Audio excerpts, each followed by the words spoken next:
Oi, meus amores, estamos juntos mais uma vez e hoje nós vamos retomar a revisão da aula passada. A gente combinou de terminar de estudar os gêneros textuais que a gente tinha estudado durante todas essas aulas. Mas antes, vamos fazer aquele momento de preparação, pegar o nosso caderno, o nosso lápis, a borracha e cantar a nossa musiquinha. Mas não se esqueçam de preencher os campos com o seu nome e a data da aula de hoje, para que a sua professora possa saber qual foi a aula de hoje, combinado?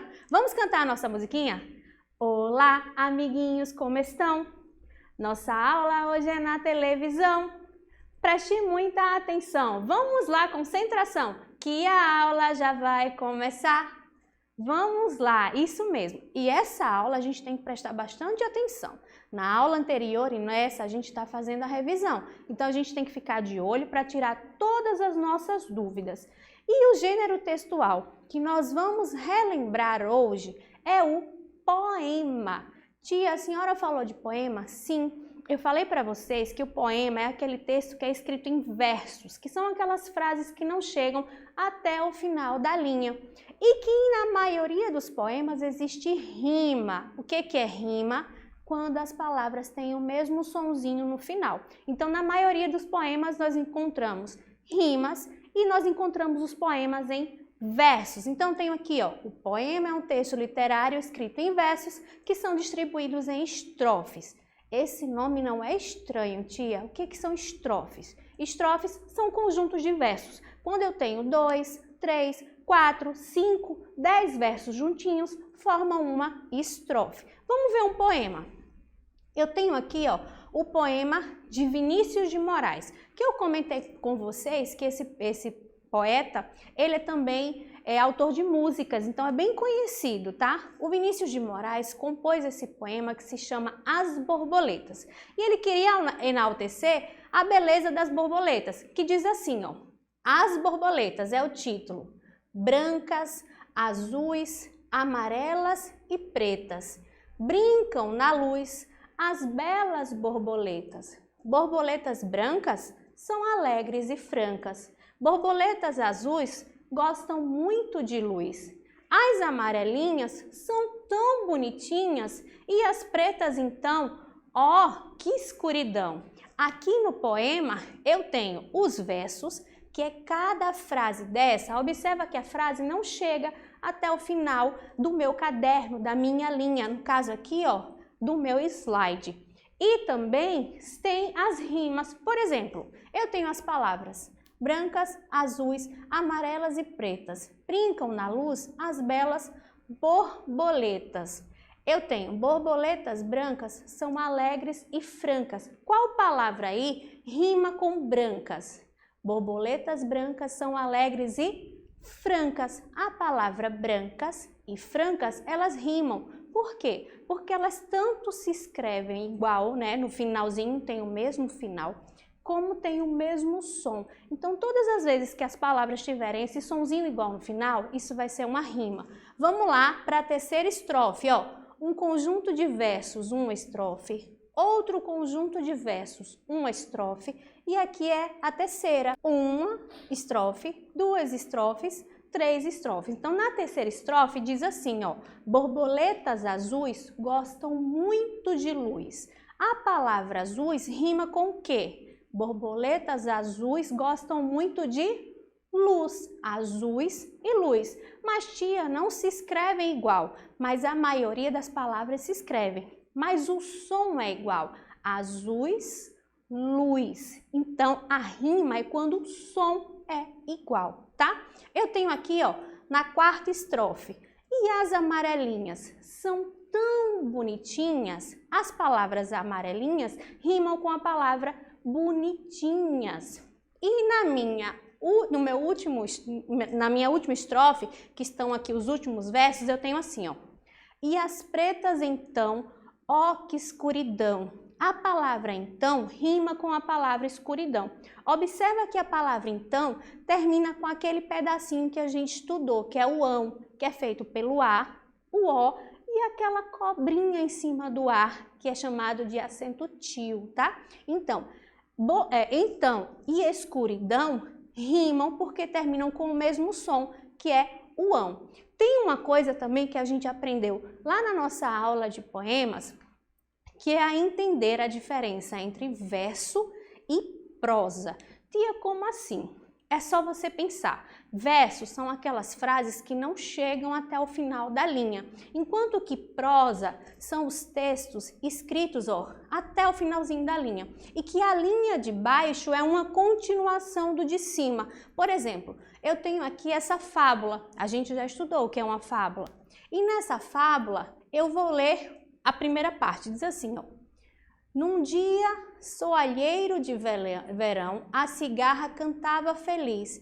Enquanto isso, a continuação está embaixo, ou seja, uma frase continua a outra, a de baixo continua a de cima. Então, isso é uma prosa, tá? Na maioria das historinhas que a gente conta, quando a gente diz assim, esse texto é uma narrativa, quer dizer que são feitos em prosa, tá?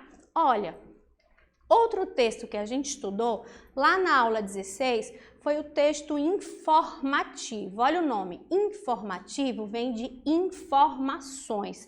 O texto informativo é aquele que traz informações sobre um lugar, uma pessoa, um objeto, um animal. E a gente estudou nesse dia também a letrinha E. Lembra que foi aquele textinho informativo sobre esse animalzinho aqui, que é o elefante.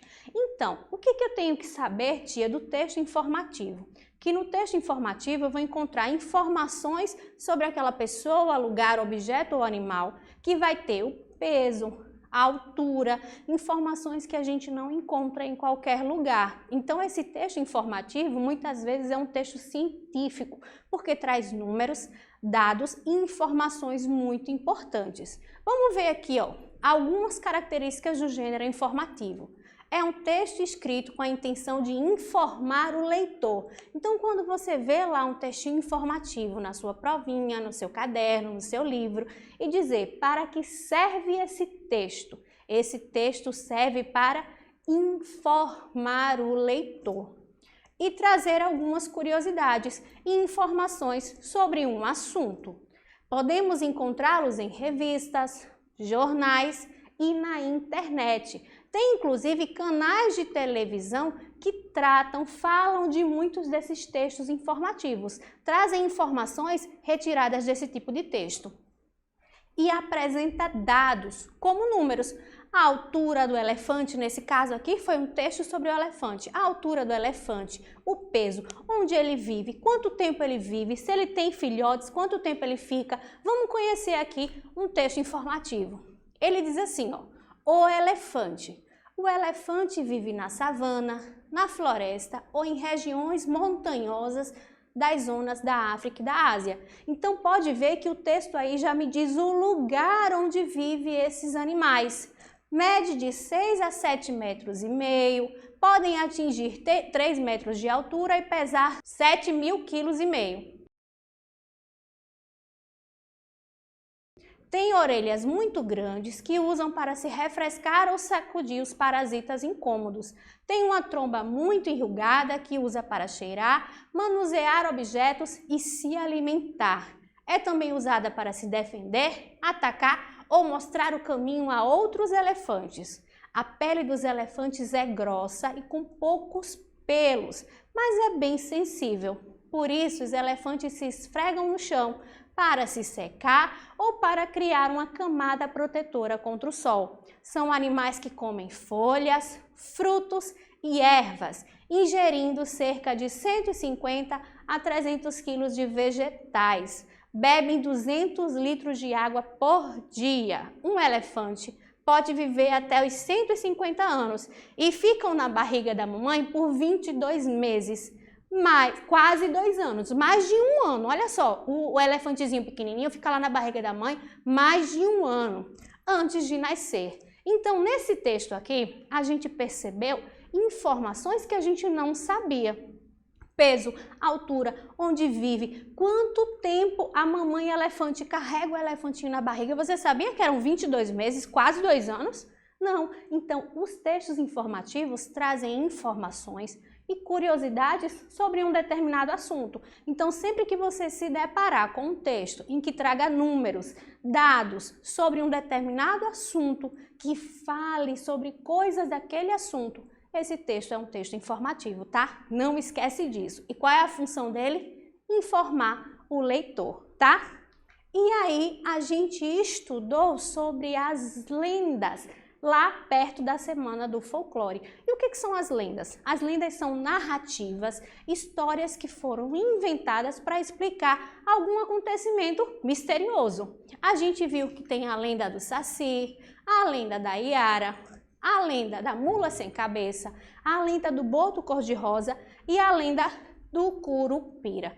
E que esses textos são muito comuns da gente ouvir, né, na tradição oral. A gente muitas vezes não encontra eles escritos, mas com o passar do tempo, como esses textos foram se perdendo, as pessoas começaram a colocar eles em livrinhos para que a gente pudesse ler e não esquecer mais. E eu trouxe aqui a lenda do Saci Pererê, que é uma das lendas mais conhecidas aqui do nosso Brasil, especialmente porque estava num programa de televisão, né? O Sítio do Pica-Pau Amarelo, tinha lá o Saci, tinha a Cuca, tinha a Iara, mas o Saci estava sempre participando das travessuras. Vamos ler a narrativa, o texto que conta a lenda do Saci. Acompanhe aí comigo. O Saci é um menino negro que usa um gorro vermelho mágico na cabeça. Tem apenas uma perna e geralmente é visto com um cachimbo nos lábios em um redemoinho. O Saci é muito travesso e por isso costuma assustar os viajantes que andam por aí sozinhos. Dá nó nas crinas dos cavalos, esconder objetos dentro das casas, queimar a comida e espantar os animais da fazenda. E o que devemos fazer para pegar esse menino travesso? Dizem que para pegá-lo devemos usar uma peneira, tirar o seu gorro mágico bem rápido e aprisioná-lo numa garrafa fechando-a bem.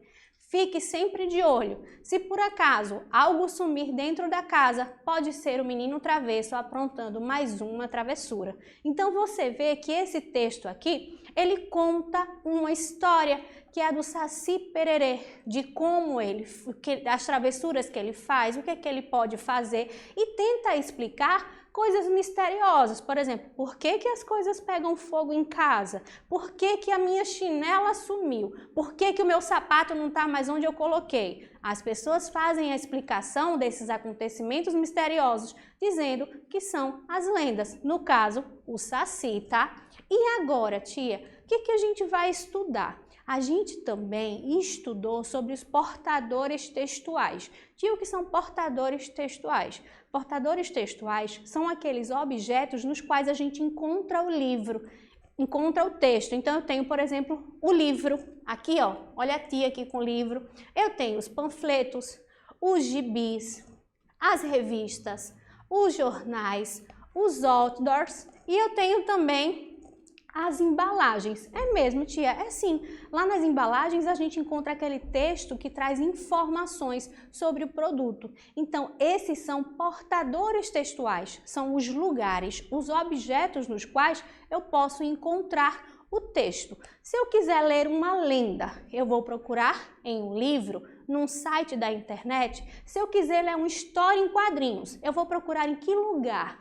No gibi. Então, esse lugar é chamado de portador de texto. Se eu quiser ler uma notícia, eu vou procurar aonde? No jornal. Se eu quiser saber alguma informação sobre um produto que eu quero comprar, eu vou procurar na embalagem do produto. Então, esses portadores textuais, eles trazem informações sobre aqueles textos e também os próprios textos para que a gente possa ler. A gente também aprendeu que nos livros que são portadores textuais, nós temos algumas informações antes de chegar na própria história, que são informações importantes. Por exemplo, quem escreveu aquele texto, que é chamado de autor ou autora. Quem fez as ilustrações. O que são ilustrações? Os desenhos daquele livro. Quem é a editora? O que é editora? É a instituição que edita e distribui os livros. E nós também encontramos na capa dos livros o nome do livro, que é chamado de título. Então, toda vez que alguém perguntar assim, qual é o título desse texto? É o nome. Qual é o título desse livro? É aquele nome que geralmente fica em destaque lá em cima na capinha do seu livro. Então, eu tenho aqui, ó, uma capa do livro, que eu até falei para vocês que é um dos meus livros preferidos de leitura, né? Que fala sobre a cultura nordestina, tá? Aí ele tem aqui, ó, as informações na capa desse livro que eu preciso ver antes de chegar dentro do livro. Eu tenho informações como o título, o autor, o ilustrador e a editora. E vocês vão me ajudar aí a encontrar aqui, nessa capa do livro, onde é que está, por exemplo, o título. Eu disse para vocês que o título é aquela parte maior que está em destaque. Aqui na capa do livro eu tenho um nome bem grande, olha aqui, ó. Mês de junho tem São João. Esse é o título do texto, tá vendo? É a parte mais destacada para chamar a atenção do leitor. Porque quando você vê esse título, você vai saber que você vai ler alguma coisa sobre o mês de junho e o São João. Tem também o autor, tá aqui em cima do título, ó, Fábio Sombra e Sérgio Pena. Nesse caso, são duas pessoas, então 2 autores escreveram esse livro. Eu tenho também aqui, ó, a editora. Tia, na capa desse livro não tem ilustrador, não diz quem foi a pessoa que fez os desenhos. É porque pode ser um dos autores ou ele diz na contracapa, que já é na outra capa do livro, tá certo? Na segunda, depois da capinha que a gente encontra aqui. Então, sempre que vocês forem ler um livro, lembre que tem informações importantes antes da gente ler a própria história, como identificar o título, o autor, a editora e o ilustrador, tá? E aí a gente vai revisar agora as letrinhas que a gente trabalhou durante todas essas aulas. A gente viu que a gente está seguindo a sequência do alfabeto, né? A letrinha A, B, C, D, E, F, G. A gente parou na letrinha G, isso mesmo. Mas antes de estudar todas essas letrinhas, a gente tinha estudado as vogais, porque a gente aprendeu que no nosso alfabeto, que tem 26 letras, existem vogais e existem consoantes, não é? E as vogais são 5. A, E, I, O, U, isso mesmo. A gente também estudou que essas letrinhas aparecem em formas diferentes, né? Nós temos a letra de imprensa e a letra cursiva. E a letra de imprensa pode vir na forma maiúscula e minúscula, enquanto que a letra cursiva também, maiúscula e minúscula. Então, eu tenho aqui todas as vogais. A, E, I, O, U. E essas vogais estão naqueles tipos de letra que eu falei para vocês. Aqui eu tenho a vogal A na letra de imprensa, que é aquela que a gente encontra em livros, revistas e jornais. E aqui eu tenho a letra cursiva, maiúscula e minúscula. Na letra E também, ó, letra maiúscula, bastão, letra minúscula de imprensa. A letra maiúscula cursiva e a letra minúscula cursiva. Essa letra cursiva também é chamada de manuscrita, tá? Não esquece disso. Outra coisa importante, a letra cursiva, como é também chamada de manuscrita, ou seja, vem de mão, é aquela que tem mais voltinhas, é aquela que na palavra uma letrinha pegadinha com a outra. Então, aquela letrinha que você faz quando responde a sua tarefinha, que é cheia de voltinhas, que a gente encontra, por exemplo, em documentos quando a gente vai assinar o nosso nome, é chamado de letra cursiva ou manuscrita, tá? Aqui eu tenho a letrinha I, ó, letras maiúsculas, letras minúsculas, a letra O, que é bem parecida, mas observa aqui, nas letras manuscritas, ela tem mais a voltinha, tá vendo? E a letra U também. E agora a gente vai estudar as consoantes que a gente viu durante todas essas aulas. A gente viu aí todas as vogais, aí a gente estudou a letrinha A lá no texto da aranha, né? Aranha, arranha-jarra, jarra, arranha-aranha.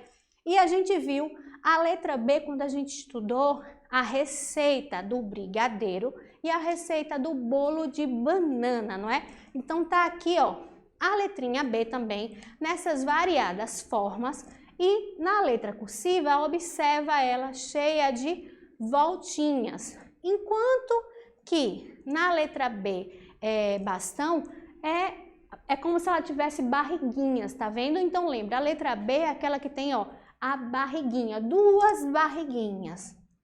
E qual é a família da letra B, tia? A gente viu que é ba, bé, bi, bó, bu. E que esses sons eu posso encontrar em qualquer palavra. E que, se eu falo igual, geralmente eu escrevo igual. O ba da bacia é o ba da banana. O bé do beijo é o bé do berço, tá? Só que a diferença é que tem o som do E aberto e do E fechado. Outra letrinha que a gente estudou é essa letrinha aqui, que é a letrinha C, quando a gente estudou lá na Parlenda, a casinha da vovó cercadinha de cipó. O café tá demorando, com certeza não tem pó. E a gente viu que, diferente da letra B, a letra C é uma letrinha invejosa. Ela inveja o som da letrinha S quando tá com a vogal E e a vogal I. Então a família do C é assim, ó. Cá, Sé, Si, Có, Cu. É isso mesmo, tia? É sim. Outra letrinha que a gente viu foi a letrinha D, quando a gente estudou lá o trava-língua do doce, né? O doce perguntou para o doce qual era o doce mais doce que o doce de batata doce. O doce respondeu para o doce que o doce mais doce era o doce de batata doce. E qual é a família da letrinha D? Olha a letrinha D nas diferentes formas. É o dá, dé, di, dó, du. A outra letrinha que a gente estudou foi a letrinha do elefante, lá no texto informativo, lembra? Isso mesmo, que é essa letrinha aqui, que é uma das vogais, não é? E observa, eu falei para vocês para a gente ficar bem atento, que o E do elefante, ele muitas vezes é confundido com o número 3, né? Só que a posição dele é diferente.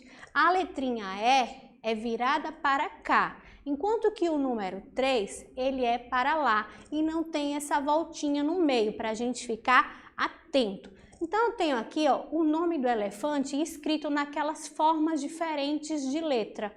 Eu tenho aqui todo na letra bastão, eu tenho 1, 2, 3 letrinhas E. Aqui eu tenho na letra de imprensa minúscula, que é aquela que a gente vê lá no livro, e eu tenho também a letra cursiva, que é o mesmo nome, só que está escrito com formas diferentes de letras. Por isso que é bom aí em casa você pegar os livrinhos e tá sempre observando cada uma das formas das letras, tá? Eu tenho aqui, ó, na palavra elefante, que eu destaquei para vocês, a letrinha E, para vocês verem que uma letrinha é ligadinha na outra. Não tem esse pequeno espacinho, tá vendo?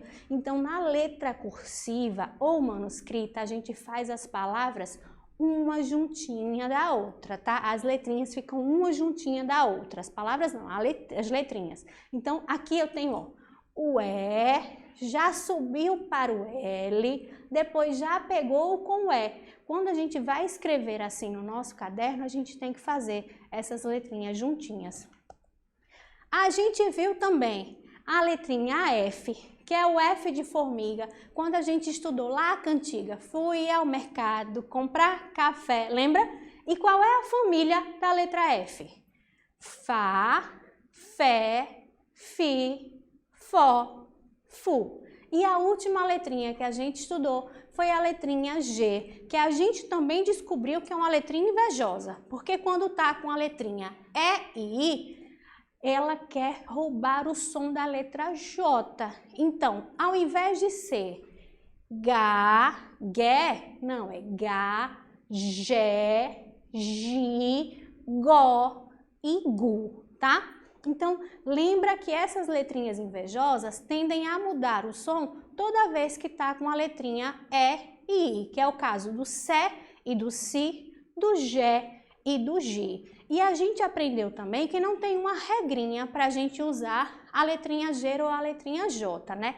É só com o passar do tempo, a gente escrevendo e conhecendo as palavras que fica mais fácil. E que se tiver dúvida, você tem que procurar as palavrinhas no dicionário.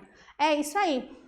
Gente, hoje é a minha última aula com vocês. Foi muito bom a gente estar junto nesse trajeto todo, né, nessas 21 aulas. Eu espero que vocês tenham aprendido bastante. Eu fiquei muito feliz de estar aqui com vocês, tá? Com certeza vão chegar outras pessoas que vão enriquecer mais o aprendizado de vocês. Mas não deixem de estudar, não deixem de assistir às aulas, não deixem de fazer as tarefinhas, mandar a foto pra gente, porque a gente fica morrendo de vontade de ver tudo que vocês fazem aí, tá?